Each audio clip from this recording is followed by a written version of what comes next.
Tai, kas man brangu. Kodėl manai, kad aš teisi, Luki? Argi man seka su vaikinais? Nežinau, ar sekas. Bet kai jų nebemyli, palieki ir viskas. O aš, būdama su Marku, elgiuos kaip kvaiša, kaip beprotė. Kaip iš namų išvytas šunelis.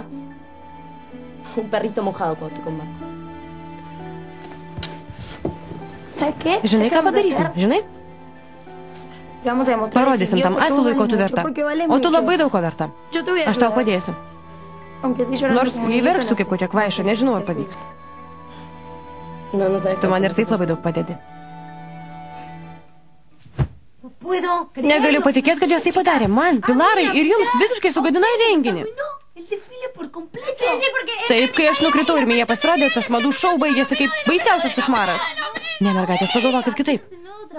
Kaip kitaip, Solė, viskas žlugo. Ne, nepamirškit, mergaitės, kad top grupė tik ką pradėjo gyvuoti. Madų šou pirmas mūsų renginys. Nesvarbu, kaip pavyko, svarbiausia, kad juo laimėjom. Tai pasakysiu, ką laimėjom, žinai ką? Kad iš manęs pasijuoktų, štai ką. Ne, mes iškovojom savo vietą. Dabar visi žino, kad subūrėm grupę. Nusiraminkit, viskas pavyko puikiai. Kuo puikiausiai. Būtų puiku, jei galėtume Marisą apkaltinti. Fernandą, Solę. Aišku, kaip ant delno, kad jis sukarpė sijoną. Akivaizdu. Palauk, nusiramink. Turiu su ją pasikalbėti apie kitus reikalus. Pasistengsiu, kad pati išsiduotų, gerai? Marisa, galim šnektelt? Ko nori? Norėjau pasakyti, kad buvo labai juokinga, kai Fernanda nukrito, kokia beprotybė. Ir ką? Pamaniau, kad tokia beprotiškai juokinga išdaiga turėtų būti tavo rankų darbas. Žinoma, esu tokia protinga, kad tik taip aš ir sugalvočiau. Taip, esu protinga ir suprantu, kad bandai iš manęs ką nors išpešti. Žinau, kad aš nepriklausau tavo kvailelių grupiai. Atsiprašau, Salsita.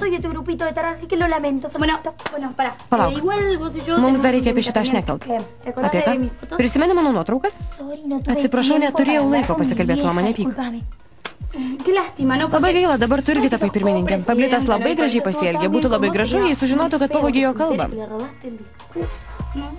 Tu pavogiai. Jau pamiršai? Taip, tau paprašius. Žinai, jei jis ant manęs supyks, nieko tokio, nes mes jau išsiskyrėm, bet jei supyks ant tavęs. Gerai, pasikalbėsiu su mama ir paprašysiu, kad suvestų tave su tuo gačiu. Tikrai pasikalbėsim. Tik pažiūrėkit, puikumėlis, nuostabu, Pablitai, vėliau papasakosi, kaip įrengi butą. Dabar noriu ją šitą papasakot. Eime. Matyt, kad tavo draugas negaišta laiko? Taip, tikrai. Gal ir mes negaiškim? Kur skubi, visą naktis prieš akis. Va, Pablitai, išgerkim ką nors, neskubėk, seni. Gerai, ateikit. Turiu kuo pavaišinti. Nagi?